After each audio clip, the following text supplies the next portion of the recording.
Good morning, everyone. Bear with us just a moment while we get started. We thank you for joining us this morning.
All right, we're getting ready to, I'm sorry, we had a technical issue with the presenter and they will be here with us shortly. So I just want to thank everyone for your patience this morning.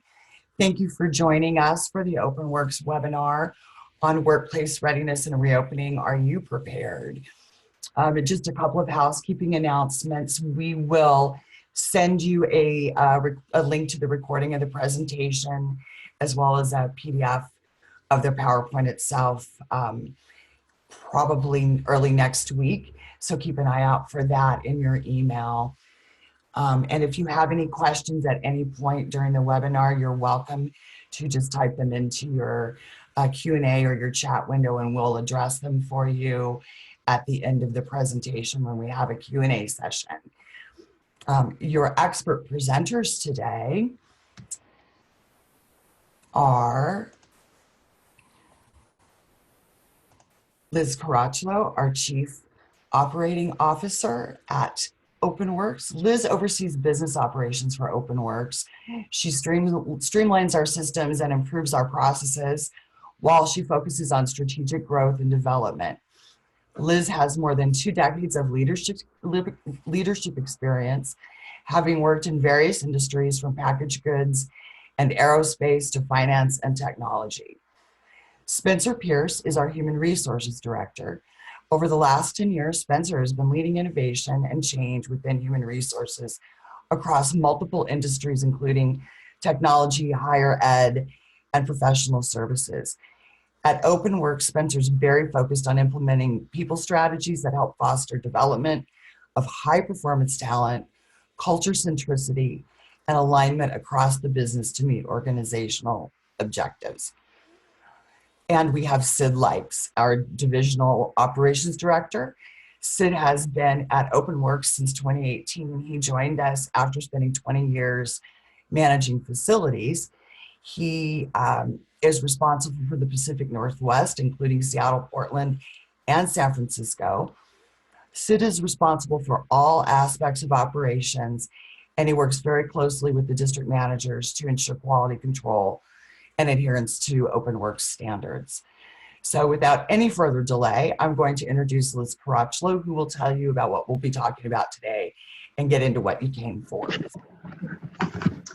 Hello and welcome everyone. Could you please advance to the agenda? Terrific. First of all, on behalf of the entire OpenWorks team, we hope that you and your families are staying healthy and safe during this time. We're grateful for all that you're doing to help keep environments clean, healthy, and safe, and to support the successful and full reopening of America. So today, what you see in our agenda is we're going to cover some of our most recent survey data around reopening plans and expectations from customers and employees. We'll also discuss the importance of having a workplace reopening plan and some of the key components that we recommend to include in that plan. And we'll certainly talk about building or enhancing your reopening plan and how to best prepare your facility, your workforce, and your customers. And of course, we'll leave time for your questions as well. But before we dive into the details, we'd like to hear and get some input from you. So in a moment, you'll see a polling question. And if you could please take a minute to respond to the question.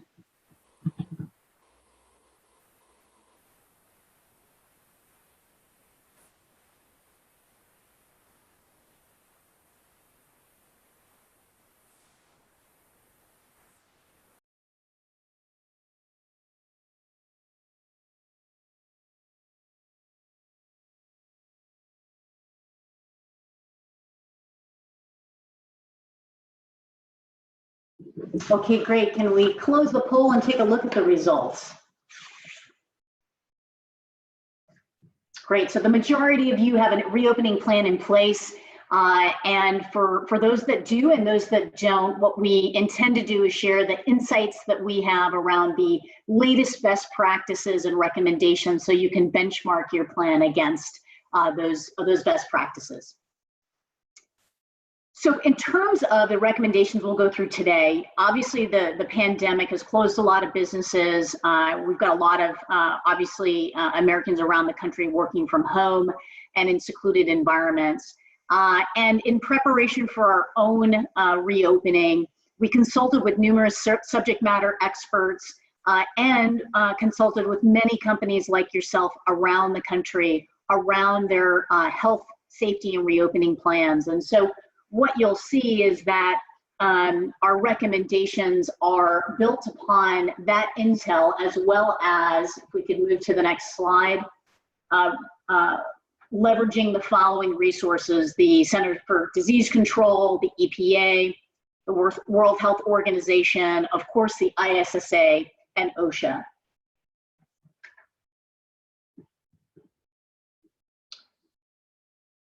And if we advance to the next slide, what you can see is that in addition, we did survey certainly our own customers, and we have input from a variety of industries, over 300 customers from around the country, with covering different geographies, input from C-suite executives, facility managers, property managers, school principals, and healthcare professionals as well. If we could move to the next slide.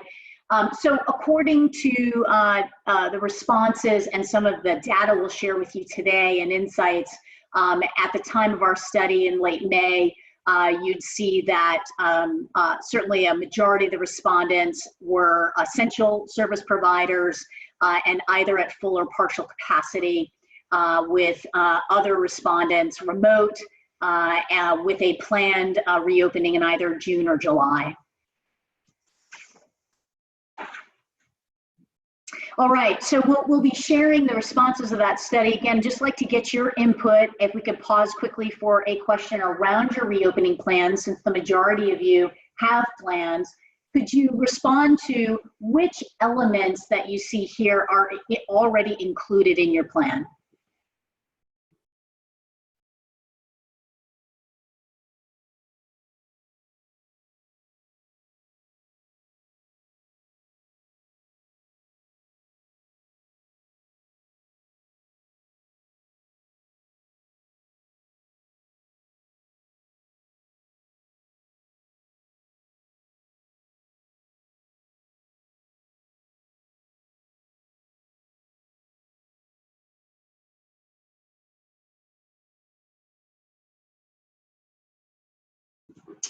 All right, we'll give it another 10, 15 seconds, and then we'll share with you the results.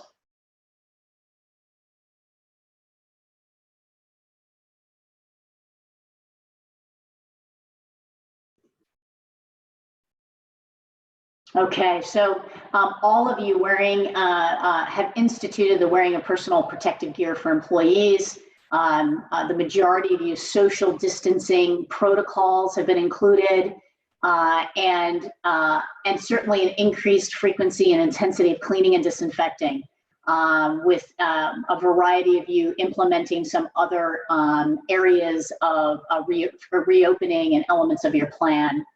If we move to the next slide, you'll see that certainly your results are relatively consistent in terms of what are some of the top areas: social distancing protocols, requiring the use of PPE while at work, and also ensuring that hand sanitizer is accessible throughout the facility, were certainly some of the top adopted elements in a reopening plan.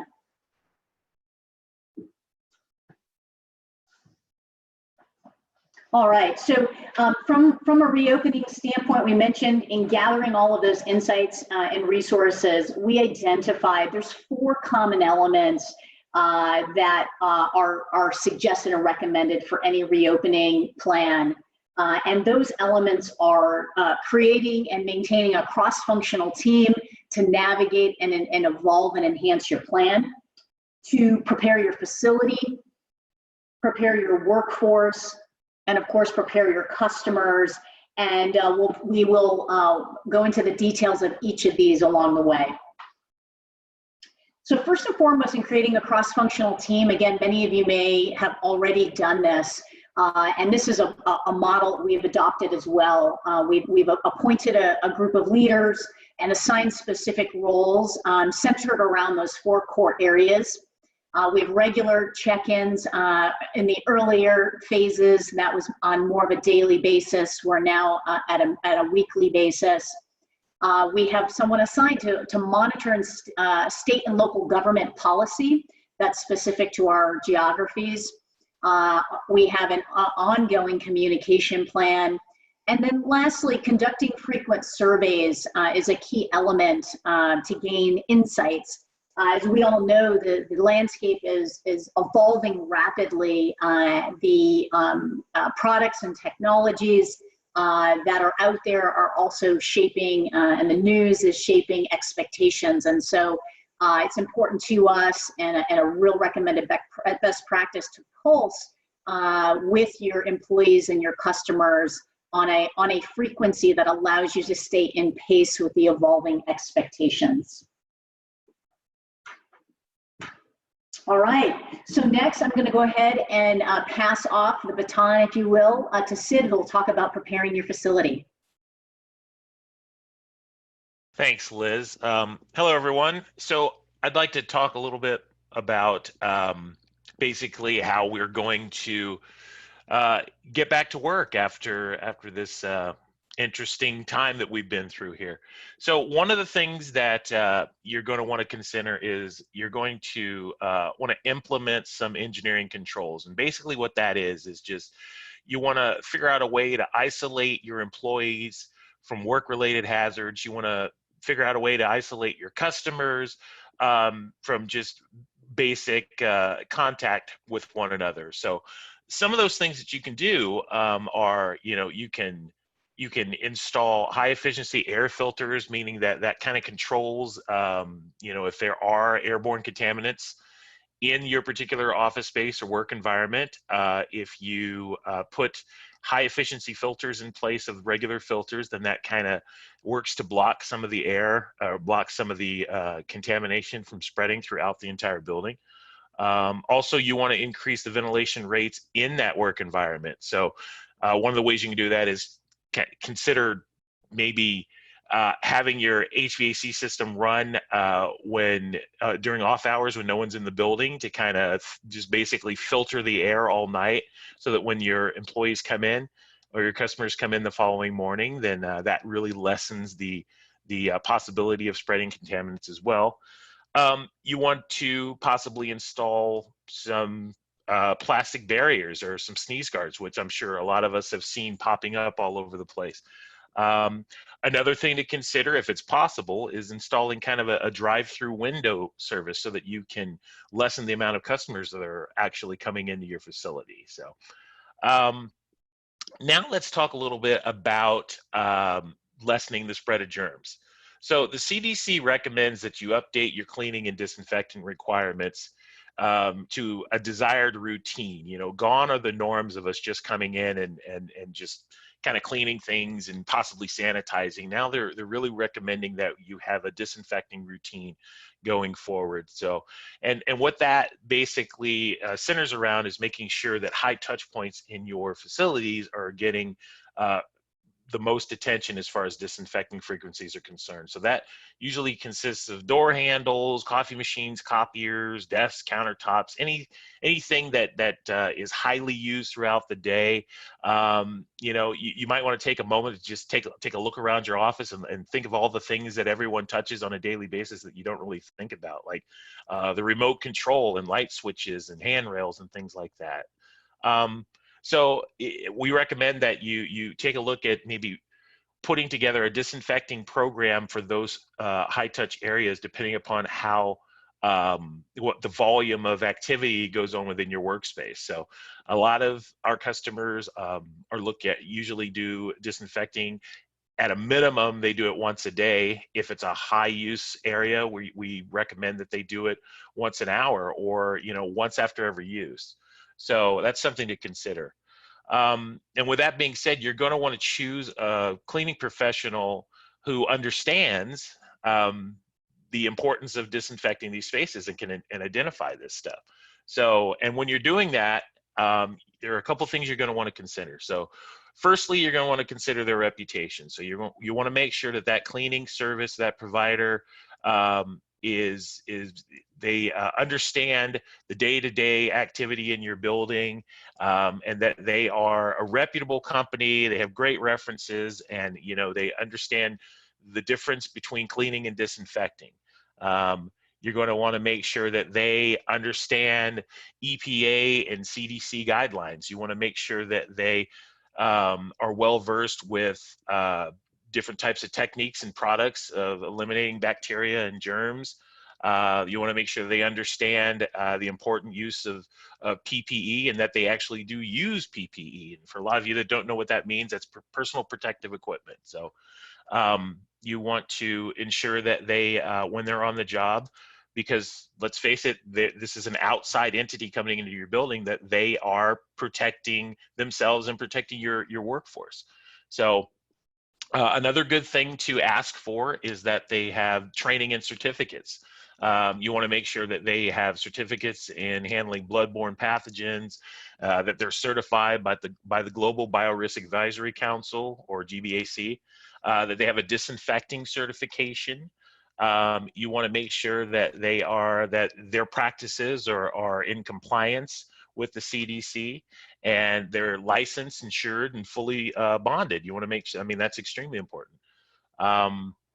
Let's see, you want to make sure they have experience in the industry. And so, and by saying that, what I mean is that they service a diverse portfolio of properties. So, you know, you want to make sure that they're not just a general office cleaner, that they understand how to clean hospitals, schools, factories, production facilities, large retail offices, because each one of those applications are different. And so you want to make sure that they understand the difference, so that when you're contracting them to clean in your particular environment, that they understand some of the challenges and some of the particular techniques that'll need to be used to making sure that your facility is clean and safe. You want to make sure that they have a great communication protocol.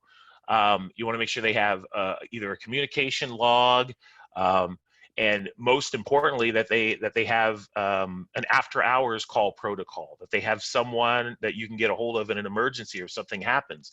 And another good practice is to make sure that they have a dedicated person to your account, a dedicated account manager, or someone who that you deal with on a regular basis that knows your property.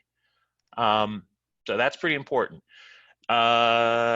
Now let's talk a little bit about the steps in disinfecting and cleaning, what the differences are. So what is the difference between disinfecting and cleaning? So let's talk real quick here. So cleaning is basically just the removal of dirt, debris, just dust, getting rid of the surface debris on top of any particular item or surface. So, and that usually includes just your regular cleaning tasks like sweeping, vacuuming, dusting, mopping, wiping down. So that's cleaning.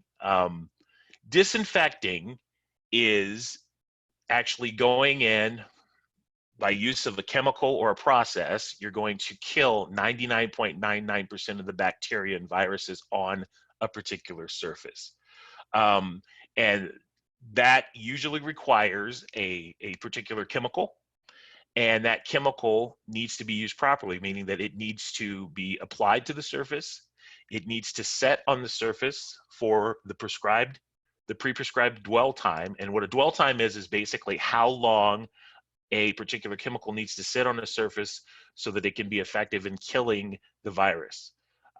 Most dwell times for the products that general cleaning companies use usually vary between 1 minute and 10 minutes. There are some products that have 30 seconds, but usually it's between 1 minute and 10 minutes that particular chemical needs to set on that surface in order to be able to kill. You can't just spray it on and then wipe it off quickly. You've really done nothing if you do that. It has to have time to work. So let's talk about that process in detail. So the first step is, you want to remove the dirt and the organic material, and then the second step is to use a EPN list-in antimicrobial disinfectant to destroy the virus and the germ. All right, and so another process that's really, really popular right now is electrostatic spraying. So electrostatic sprayers allow disinfectants to kind of wrap around and coat the surface that they apply to. So it kind of gives a more complete disinfecting clean. And basically it does it by positively charging the molecules as they leave the applicator, and then they will attract to a negative surface. So the surface that you're spraying it on is negative, and those positive charges, or those positive particles, will cling to it, kind of like when you try to take some cling wrap off of something and get it off your fingers, how it just jumps right onto you. It's kind of the exact same theory here. So it will adhere to the surface. It doesn't run, it doesn't drip. I mean, when it goes onto something, it sticks to it.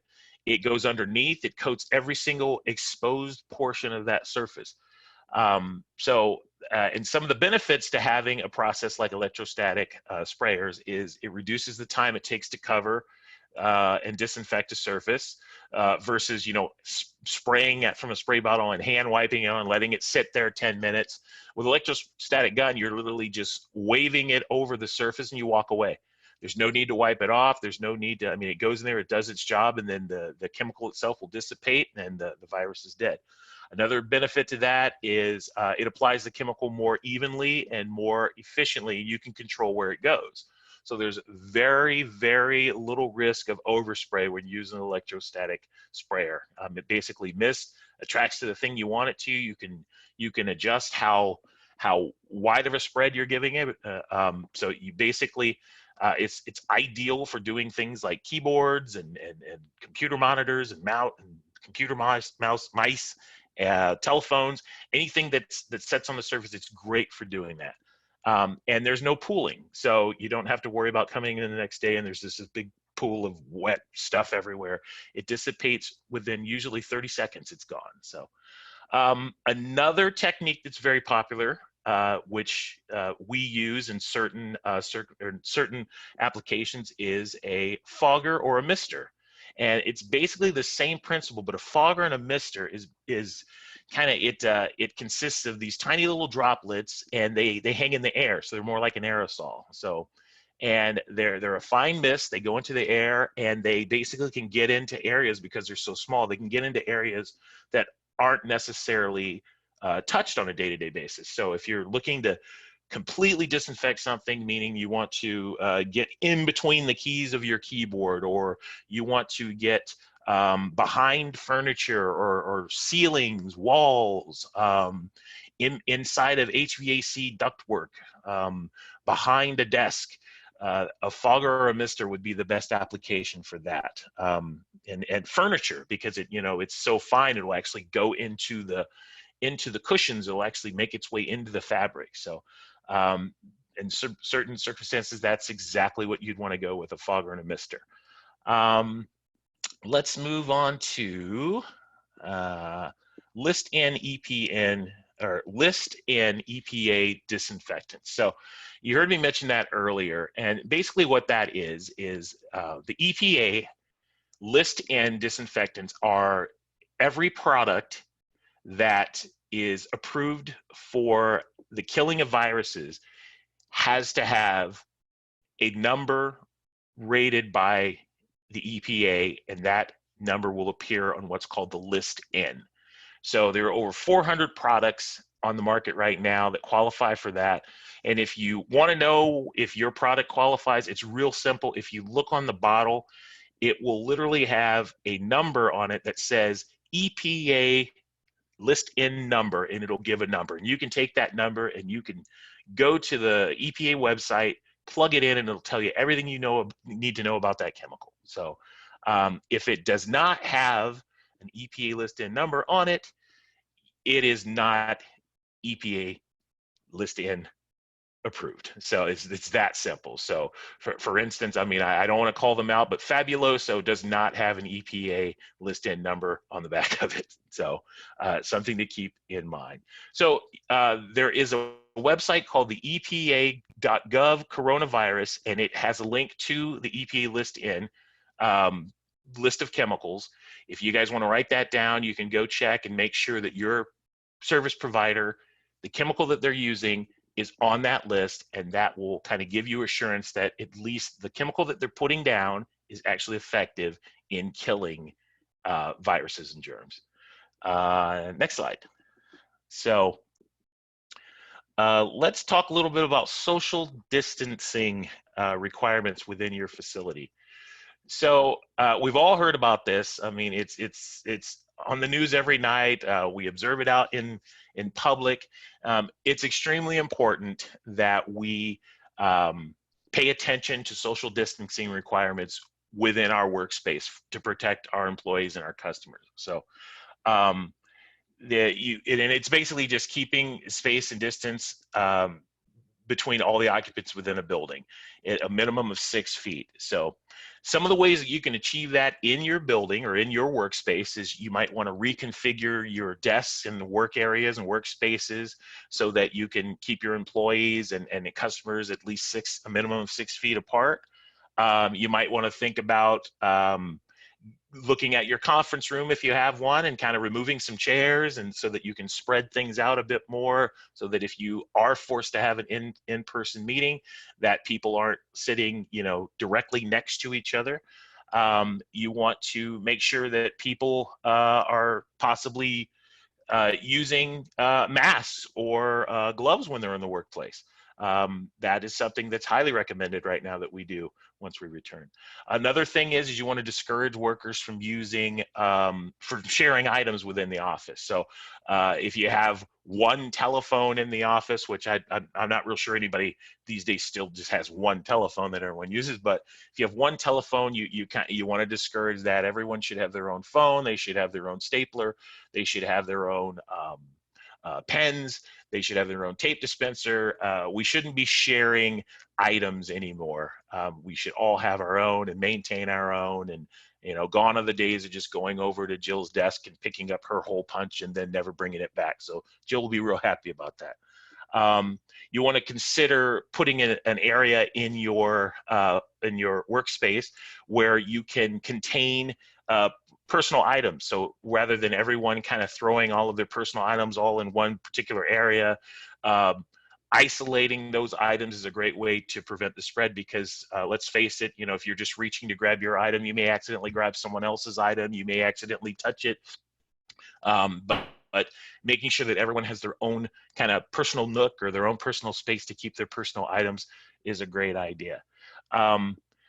Another thing you might want to consider doing is designating a special enclosed room to isolate someone who is not feeling particularly well, someone who wanders into your facility, and you need to do an assessment of this person, or you need to you need to kind of find out if they need to go home and they need to conduct their business and be on their way. You might want to have just one room dedicated to doing that, where you would interact with this person with PPE, and then that way it kind of lessens the exposure to the rest of the population within the building or within the workspace. So another thing you want to do is you want to implement controls regarding your entry points and exit points. So you kind of want to make sure that you don't have an area where people are bunched up or queued up too much. You want to make sure that there's a clear exit and a clear entrance to your building, so that you keep the flow of traffic and you keep the queuing down to a minimum. And then you also want to make sure that once you're preparing to open up your facility again, go ahead and schedule all of the inspections and repairs and remediations and things like that. Go ahead and schedule that during our downtime, because that will lessen the outdoor or outside activity coming into your building, and people who aren't normally there or aren't normally part of your population. You're isolating them from coming into your building. Go ahead, next slide, please. All right, so let's quickly talk about preparing your customers for returning. So government regulations to monitor state and local guidelines. There's a great website out there called multistate.us. It will tell you what phase each one of the states are in, or your particular area. It'll tell you what you're allowed to do, what's expected, what you can use it. It's a great tool to figure out how you should be preparing. You're going to want to communicate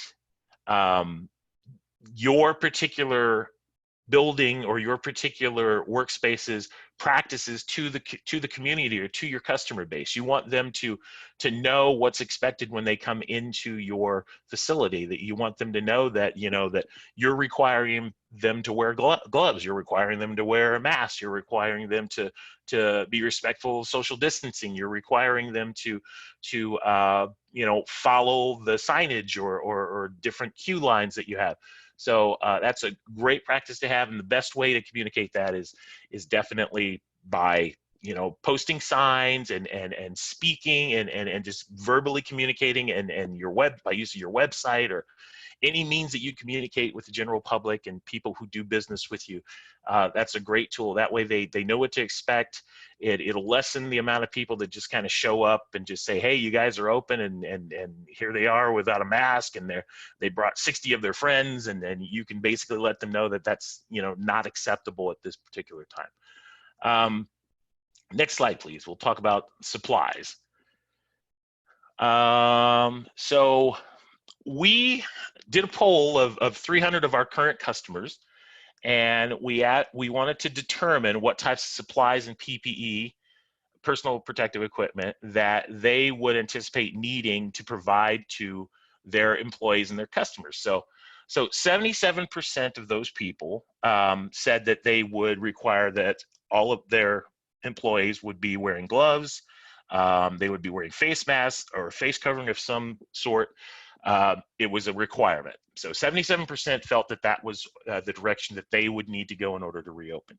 57% said that they just wanted to make sure that their customers as well were wearing personal protective equipment, and 70% or 76% of the people polled said that they would plan to, you know, just have hand sanitizer at every station, made it available for their employees and their customers. So that's pretty interesting data.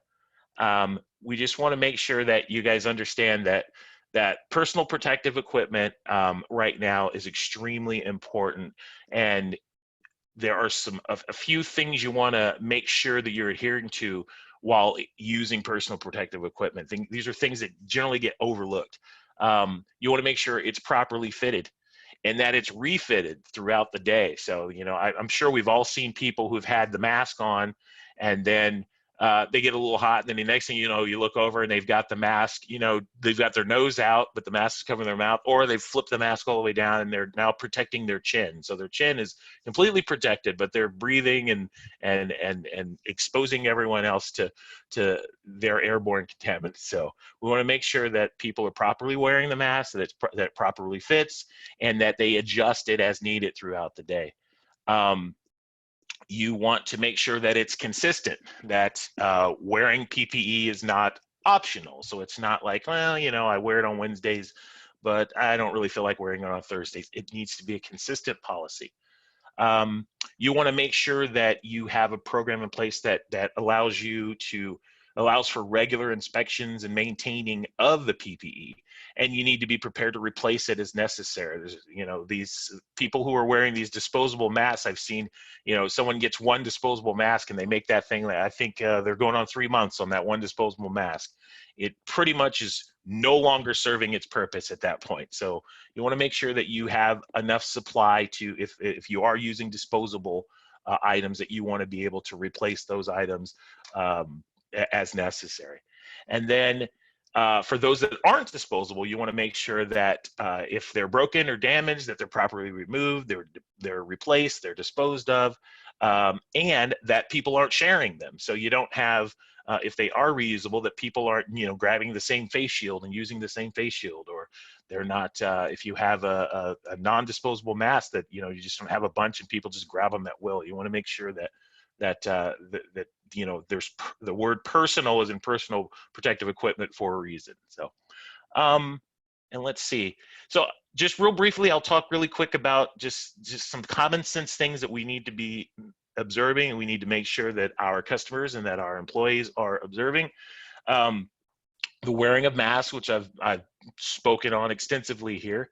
We want to make sure that they're washing their hands. That's probably one of the singularly most important thing we can do right now, is to make sure that we're washing our hands, and that we're covering our you know, using our arm, the inside of your arm, to sneeze or cough. We want to make sure we do that. We also want to make sure that we wipe down all shared surfaces on a regular basis. So if you have a customer counter or a greeting counter, it's a good practice to take an alcohol swab or take a sprayed disinfectant and spray that down after every single customer comes through. It's just a good practice to get into. I can tell you that in our office, we have a lot of people who come to visit us, and after every interaction, we completely wipe down our conference room. It's standard practice now. It was a little odd at first, but we're now basically just into it, and we do it, and we can't imagine not doing it now. With that being said, I'm going to turn it over to Spencer, who's going to give you some details about preparing your actual workforce for coming back. Great, thanks. So there are multiple considerations to keep in mind when planning to bring your workforce back to the office, and having a preparedness plan to guide employees is key to achieving this. It's important your HR policies are written clearly, kept up to date with the latest best practices and industry guidance. Health experts recommend implementing a stage reopening plan to allow for proper social distancing guidelines to be met and ensure the health and safety of employees, clients, vendors, and other parties. Having staggered shifts and work from home options should be readily available. Have your employee base complete a return to work training and self-certification prior to their initial return to ensure that everyone is informed and prepared and aligned to the new policies, as this is a big change. Consider spacing options, workstations, conference room setups, break rooms, etc. Also consider at-risk or vulnerable workers that may need additional accommodations. It's important there are clear protocols established as defined by CDC and other governing bodies to navigate these requests. Ensure you have a clear understanding on how employees may utilize the leave options presented under the FFCRA, the Families First Coronavirus Response Act. Determine your policy regarding guests, visitors, vendors, etc. Lots of organizations are asking these parties to comply with the same social distancing guidelines that they've implemented for their employee base, just to keep it uniform and easy to manage. Lastly, we want to define protocol for employee travel guidelines. This includes restrictions on travel and communication requirements prior to and after they return. And with that, we'll pivot to some guidance regarding continued health and wellness in the workplace. So the next slide. So it's important to develop an infectious disease preparedness and response plan that can help guide protective actions against COVID-19 or other outbreaks. Prepare your workforce with DIY cleaning stations, promoting hand sanitizing and the cleaning of workspaces. Products would be hand sanitizer, cleaning wipes, etc. Ensure you have a communication plan for prompt identification for anyone who becomes sick. This would include how individuals report this information and how you as an employer will act accordingly to keep the rest of your workforce safe. Prepare and post reminders about social distancing and cleaning protocols throughout the office. Signage is recommended by the CDC, and there are various options to choose from here. As mentioned briefly before, we want to consider health screening and monitoring protocols, including self-assessments. It's important to pay close attention to data privacy regulations, EEOC, HIPAA, etc., when considering protocols for temperature screenings and collecting other health data. Provide PPE to reduce the risk of infection or spread. This was mentioned throughout the presentation. Consider safety and training protocol requirements for employees. As mentioned in the beginning, OSHA has several tools, resources, and some really helpful videos on the website to aid in safety and training for your employee base. And then something that's really important is to just recognize that some employees are going to be apprehensive about returning to work in general, especially with these new protocols in place. It's important to communicate transparently, listen, and survey regularly to maintain trust within your employee base so that you have the confidence that they're going to adhere to these processes as well. As countries, states, and local jurisdictions establish their own criteria, it's imperative to continually monitor and adjust your reopening plans to remain in compliance. In addition to sourcing guidance from the aforementioned agencies and organizations, OpenWorks recently surveyed our customers and their consumers to assess just how different this new world looks. We found some interesting insights. 73% feel their workforce or their workplace should be cleaned daily. 56% want their workforce disinfected daily. 68% feel the use of EPA-approved disinfectants is important to them. And 61% believe high-touch services should be disinfected frequently. Now I'm going to go ahead and pass it over to Liz, who's going to share a bit about OpenWorks and the services we offer.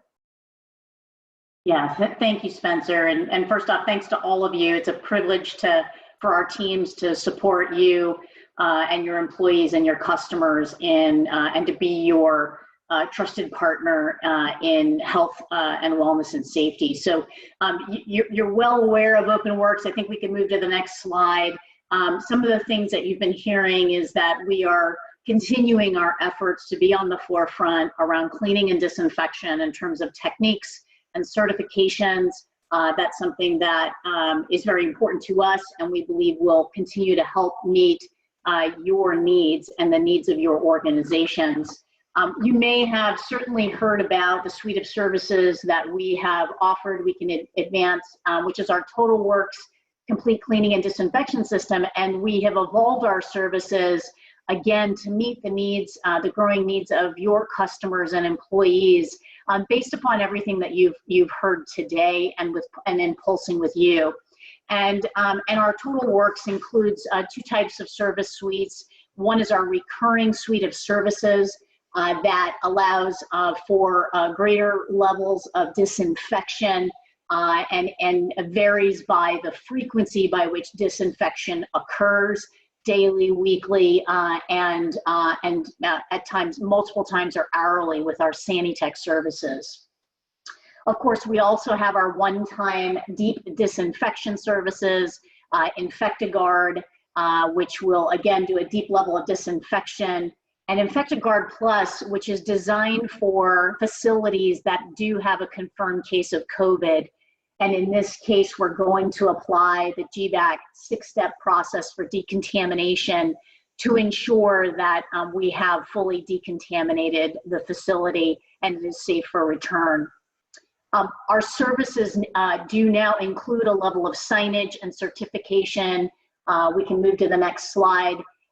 And this is designed to provide, to enable some visible representation and provide some peace of mind to your customers and your employees in the work that has been done to clean and disinfect the environment.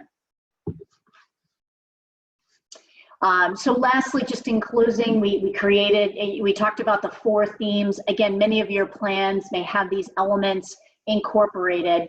And so as you have additional questions, please feel free to reach out to us related to your plan. We did have a few questions come in, so I'd like to get to those now. And if you have others, please feel free to add them into the chat function.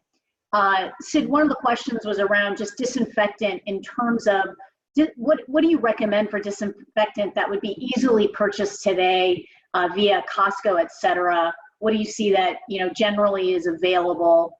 Let me pause there so you can answer that question. There's a few others with that. Sure. So depending upon your region, I know that over the past 3 months, it's supplies for list-in disinfectants has been kind of hit or miss. Some things, and I hate to say this, but one thing that works in a pinch and has always worked is Clorox bleach. It is list-in approved, but some of the anything that's a quaternary disinfectant would be great. It has a great kill rate of between 5 and 10 minutes.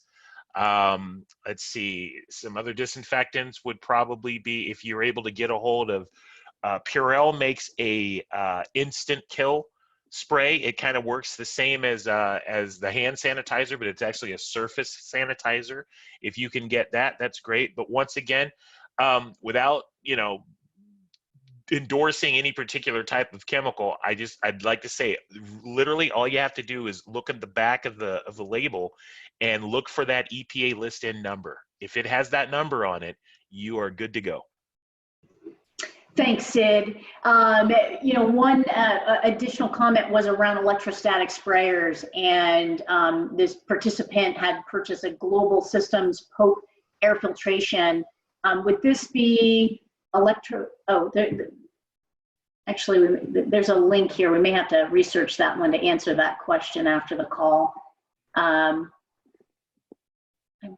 Yeah, I don't know if we're familiar specifically with this particular air filtration system.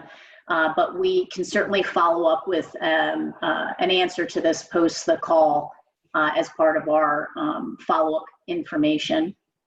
Any other questions that we could answer?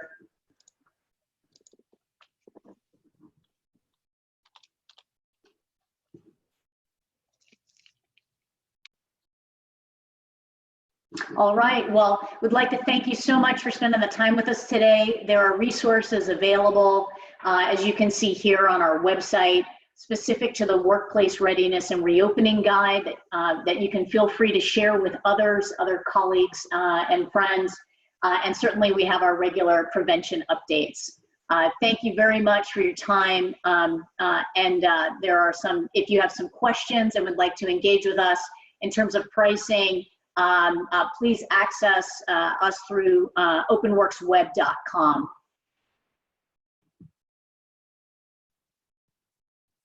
Thank you and have a great day.